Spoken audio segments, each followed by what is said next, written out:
How to turn your image into a drawing in Photoshop. First, create a new image or duplicate your main layer as a background copy. Then go to Filter, Stylize Oil Paint. Apply these settings.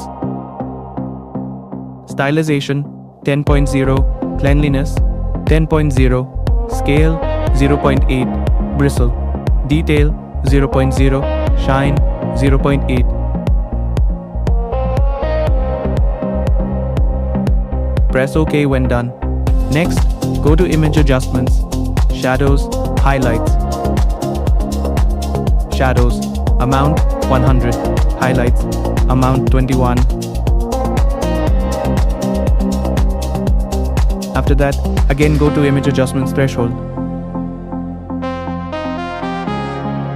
Now adjust the threshold level until you get your desired sketch or drawing style look.